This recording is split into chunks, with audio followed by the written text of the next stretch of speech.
So the answer I think is pretty straightforward. Minecraft is a game.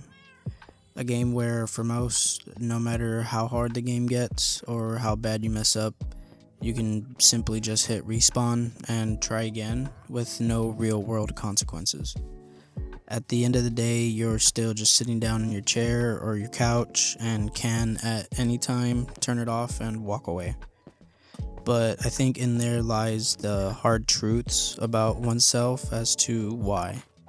Why someone would rather spend hours upon hours working on a fictional world that almost no one will ever see instead of working towards a goal, a real life goal. I'm not talking about these become a millionaire in a year or even 20 or 30 years. I'm talking about personal goals. Same type of thing you set out to do in your build when you're in your Minecraft world or when you're trying to get to a specific standing in ranked play. When I get home from work, without even thinking, I boot up my PC or console and I get ready to just waste my time. And I get it, that's all subjective. Someone can spend hundreds of hours on a game and see it as just a daily part of their routine or something that needs to be done, or simply just as something that isn't time wasted. Regardless, I don't want to stray away from gaming, but I would also like to find balance. Video games are fun. There's no denying that. The thing to look out for, in my opinion, isn't just what or how something makes you feel in the moment, but also how it makes you feel afterwards. That's where those hard truths I mentioned previously reside. And majority of the time, they're ignored, swept away, and honestly, rightfully so. Who wants to sit and think about things they haven't accomplished? Especially when I'm the reason behind it all.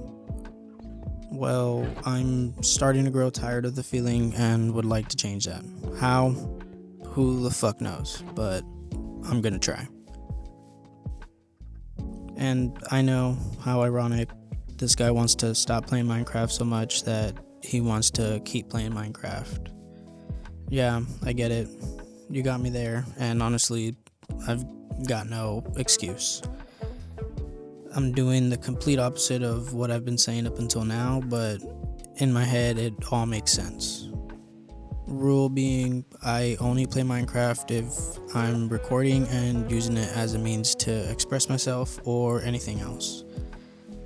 Now, if I feel like playing, I have to be recording and use the footage for something else. So, loophole, I guess. Obviously, this makes it extremely easy to abuse it and just say I am playing for footage, but I've got lots of footage already. Most of this is going to be old footage I've got laying around anyways, so no new footage or playing until I post something. That being said, it's easier said than done. I've been struggling with ADHD since I was young and didn't get diagnosed until just last year. But as I find out more and more about ADHD, it's clear how all the things I've struggled with and how I deal with certain situation is because of or linked to my ADHD. Big one being unfinished projects or losing motivation for something halfway through it. Again, I didn't really even know growing up why that was.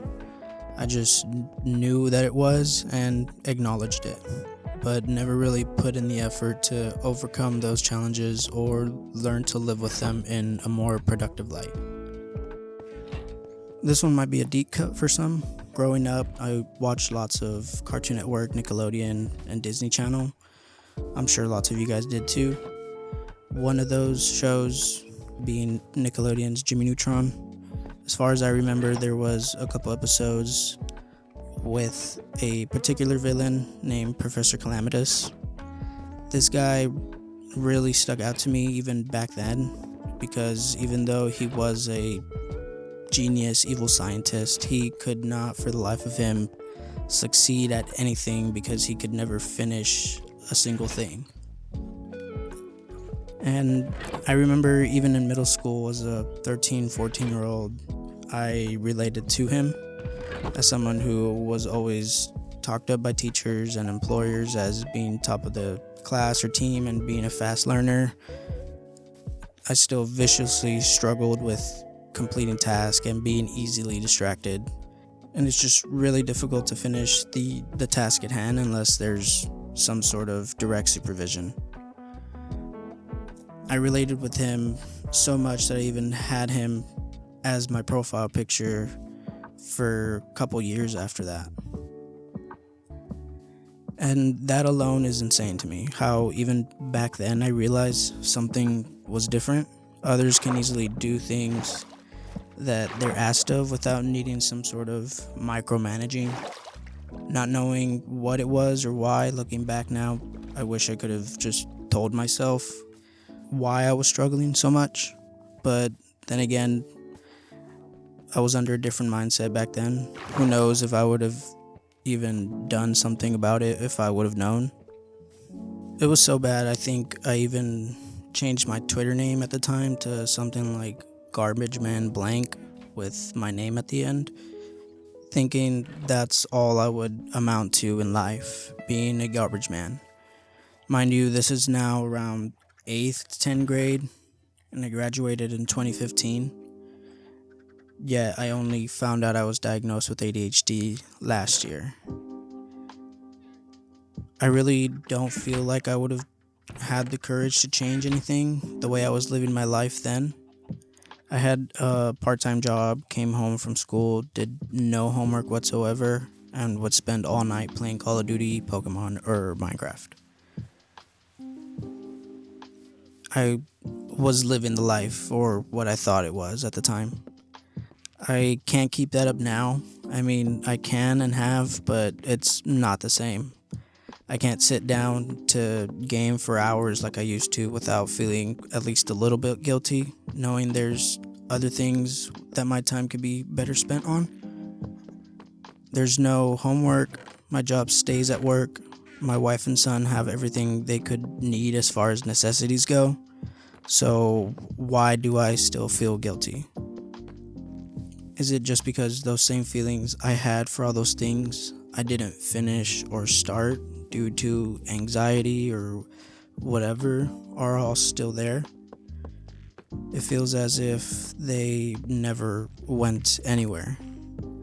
I kept brushing these feelings under the carpet for years, but it gets to the point where you just start tripping over all the stuff you've been sweeping under the carpet and can't continue to ignore it. That's why I'm here writing this, and that's why I still relate to a fictional evil scientist over 15 years later. I've got separate projects I've been pondering getting back into for a while now, and I think now is as good a time as any to start them back up. No excuses, no procrastinations, just results, good or bad. And I think that's a good segue into my next point, being quantity over quality. Another big reason I don't finish or start projects is partially because of my own ability to shoot myself in the foot before things have a chance to get up and running. I will spend hours of my time trying to perfect something before I even get the chance to show it off, and I think that kills a lot of my momentum going into things. If something isn't exactly as I pictured or planned, I'll completely scrap it. And it's just a terrible way to go about things. I tell myself if I don't like how it's gonna come out, then no one will, which is just objectively not true. But going forward, I'm going to start posting projects, finished or not, whether it's just an actual in the works, behind the scenes type post, or just something that I think could be worked on, but for now, I can call done. That'll be my first step into the weeds of it all. I'm gonna fight that friction I have to post, say fuck it, and show it off. It may not be on this channel as of right now, but things will get posted.